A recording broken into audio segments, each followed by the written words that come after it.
Hi everyone, welcome to the channel. So if you're new here, my name is Anna, I'm an orchestra conductor and a huge Beatles fan.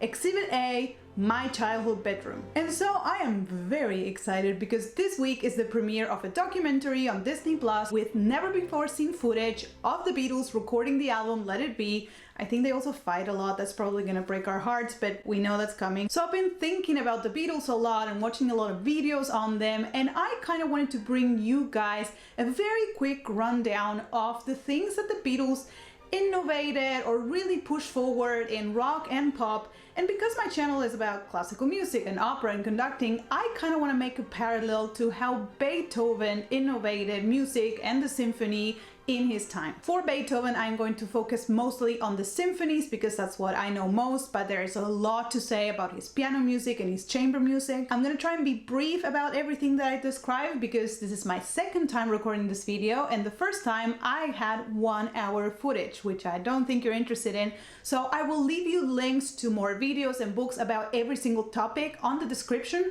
So if you're curious about anything, you can check them out. Number 1. Beethoven completely expanded the weight, significance, complexity, and length of a symphony. He took the symphony from just another thing you could compose to this important monumental thing. To compare, Haydn, who's considered the inventor of the symphony, wrote 104 and Beethoven only wrote 9. He went from his first symphony lasting about 30 minutes, which was normal, to his last symphony, his 9th symphony, lasting 1 hour and 10 minutes and including for the first time ever in a symphony a whole choir and a group of solo voices. The Beatles took a similar approach to their albums. As they developed, their albums became more and more complex, but also more and more cohesive. Each one had a different, distinct sound and was a sort of evolution from the previous one. For example, their first album, Please Please Me, was recorded in about 15 hours, whereas A Day in the Life, one song in Sgt. Pepper, took 34 hours to record. And this also can be seen in their cover art, because at the beginning and for many other bands, the cover art of a record was just the artist posing the title of the band and of the record. But with Revolver and then ultimately with Sgt. Pepper, the Beatles introduced cover art, elevating the cover of albums to something that had a meaning related to the songs, to the storytelling, to the message of the album. Beethoven was the first person to ever add a program to a piece of music that had no text, which is known as programmatic music. And he did this for his Symphony number 6, the Pastoral Symphony. And what he did is, to every movement, he added a little title that described what you as a listener should be imagining, with even 3 movements that are completely linked to one another that tell the story of some farmers dancing in the fields and then a storm coming and the resolution of that, all linked one through the other. And at the time, this was very, very new because orchestral music that had no text was considered to be completely abstract. You could make of it whatever you wanted. And Beethoven added the specific text of what he thought about it when he was composing it, and this later became, in the Romantic period, the symphonic poem. Similarly, the Beatles really pushed forward the idea of a concept album with Sgt. Pepper, because Sgt. Pepper has a story within the album. It's the story of this completely made-up band, Sgt. Pepper's Lonely Hearts Club Band, that introduces themselves in the first track, then introduces their main singer Billy Shears, which is Ringo, who goes on and sings With a Little Help from My Friends, and etc. And to go with it is the cover art, where they are dressed as what they think this band would dress as, and also as a first, they included all the lyrics of the songs in the back, which now seems extremely obvious, but at the time it wasn't. Now, in the field of instrumentation, Beethoven and the Beatles were also really, really important.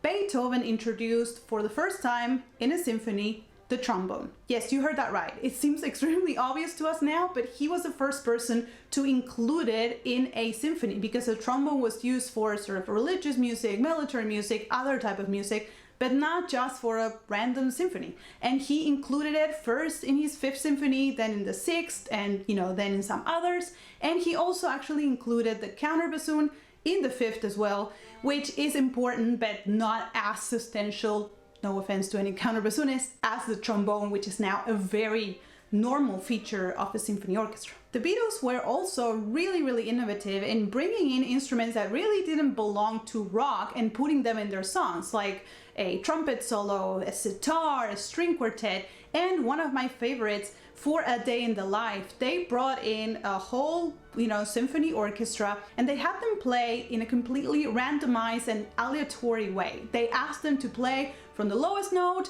to the highest note in an X amount of time and do this sort of improvised crescendo. And this was something that was happening in classical music at the time. Avant-garde classical music was experimenting with aleatory music, with music where you would only have a couple of things set and then the rest was a decision made by each interpreter. And they took that, they really did take that from avant-garde classical music into A Day in the Life. And this is something that also replicates in a very important recording technique that they pretty much created, which is the use of loops. You know now how you get a looper and you play around, how electronic music is really based on having running loops that you sort of, put in and out of your song? That was something that was pioneered by them in the song Tomorrow Never Knows, where they physically grabbed cassettes, loops, and had all of this kind of very strange and produced sounds running, and will put them in and out of the song to create Tomorrow Never Knows. And this was something that at the time the classical composer Stockhausen was playing with, and Paul knew that, heard that, and took it to experiment in a rock album, and as a thank you very much to Stockhausen, put him on the cover of Sgt. Pepper's. Here he is. Now if we talk about harmony, Beethoven didn't really invent anything, but he took the elements that were there and placed them in very unconventional ways. From extreme modulations to using dissonance in really places where people weren't expecting them. For example, his first symphony. The opening of his first symphony, which is in C major, instead of just being a welcome to my symphony C major chord, it's a C major chord that has a dissonant, resolves in another chord, and makes the whole beginning sound like an end. He basically just wrote this for the beginning of his first symphony. That's some shade. That is throwing some shade. The Beatles also really had fun with harmony, from using a lot of modes in some of their songs to using very sudden modulations or strange modulations. And because I don't want to play a Beatles song, I will have Leonard Bernstein talk about this. Suddenly there was that arbitrary change of key. Good day, sunshine. Good day, sort of tart, pungent. Only think of the sheer originality of a Beatles tune. Like this one. I was alone, I took a ride, I didn't know what I would find there. Well, that could almost be by Schumann. It's so expansive and romantic. Rhythm was also something that Beethoven just took and made into something amazing. I don't know how else to describe it, but basically he used a lot of syncopation, of accents in the weakest parts of a bar, but most importantly he approached rhythm as something that had a whole essence and that could be a material on its own. It wasn't like this melody has a rhythm. It was like, I'm going to make rhythm the main character of a whole symphony, like with the Seventh Symphony, where a lot of the main subjects or main melodies are based on it being a repeated rhythm. It's not so important the melody or the harmony of it, but the rhythm of it. Like this insistent rhythm at the beginning of his Seventh Symphony.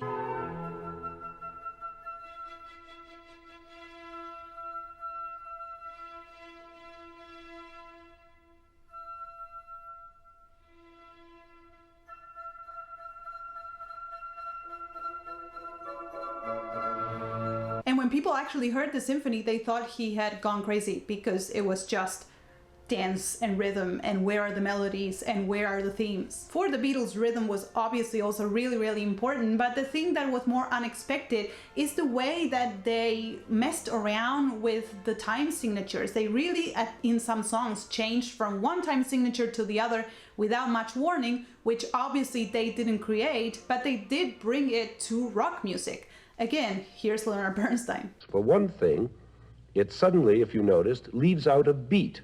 so that an ordinary 4-beat measure becomes a 3-beat measure. Listen.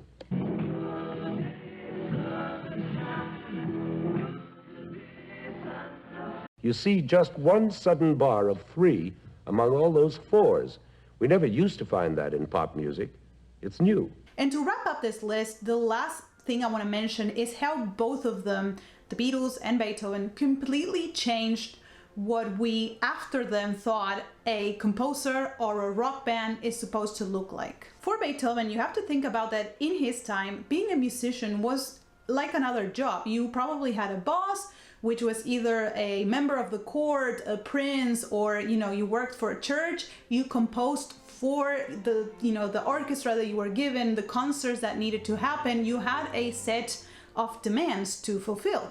Beethoven was one of the first sort of freelance musicians. He, made a living teaching and because of some little patrons that he had, but he also helped create this idea of an artist that, has inner demons, has something to express, makes music to sort of create this monumental piece of art that has a message. This was something that then carried into the Romantic era and build this idea of what an artist is. For you to have an idea, when other musicians died, even Mozart, it was, obviously the people in the business knew about it, it was a sad thing, and that was it. When Beethoven died, it was a whole mourning of the whole society. There was a procession. It was a thing that happened to Vienna. Similarly, the Beatles changed forever the idea of what a rock band is. The Beatles were the first ones to ever play in a stadium. Let that sink in. They were the first band to ever do a live TV broadcast. They created their own label, Apple Records, and of course, they were the first ones, and in some respects the only ones, to have amazing chart success in a very sort of worldwide way. Their fandom was from everywhere. And now for some final thoughts. I have so much love for the Beatles music and for Beethoven's music, and both of them impact me hugely on an intellectual level and on an emotional level. And I think I just wanted to sort of speak to the fact that there's always this wish to try and rank people, who was better, the Beatles or Beethoven, who's the best artist of all time. And even though I just spent a lot of minutes comparing them in a way, what I wanted to do is sort of show how in their context, in their 200 years apart, they did push a lot of boundaries in a similar way. But this is not to say that you can try and compare them or rank them in any ways that is meaningful, because one, there's a lot of people that try and compare the emotional impact that you can have from listening to a symphony or listening to a song. This is a lost cause. You can never quantify. How are you supposed to quantify emotional impact or feeling? You can feel emotional about an ice cream truck melody because it reminds you of your hometown. It's by definition impossible to quantify or say how much emotional impact anything has. And then there's the other discussion of, well, Beethoven's music is much more complex than a song. It uses many more chords, much more counterpoint. And I find it interesting how the discussion about complexity only seems to appear when we're trying to compare or rate classical versus pop and rock, right? It's always, oh, this is too simple versus this is so complex. But we would never apply that same logic within classical music. For example, if you took Wozzeck by Berg or any music from the 12-tone music technique and you compared it to, Haydn, which existed 200 years before, in terms of complexity, amount of chords and so forth, of course, 12-tone music is going to be much more complex than a Haydn symphony. But we would never rate their worth or, how big they are based on that within classical music. So I don't think that's a fair way, and ultimately, and my final thought is, I don't know why we're trying to rate things over other things. I don't know who wins in the discussion of who is best. I think we all lose. Why not enjoy everything? Why not enjoy a Beethoven symphony and a good Beatles song and a good current song? I don't know. I love a lot of current pop and rock artists. If you want a recommendation, go listen to Aurora. Why deprive ourselves from enjoying everything by trying to rank or win some sort of argument? I personally don't see it. I like to enjoy every music that is good and well made, and if it brings you joy, why not? Anyway, so that is it for me. I am very excited about this documentary. I hope my heart is not crushed by them fighting and being unhappy, but that's part of the human experience, you know, so what can you do? But I am, in any case, very excited.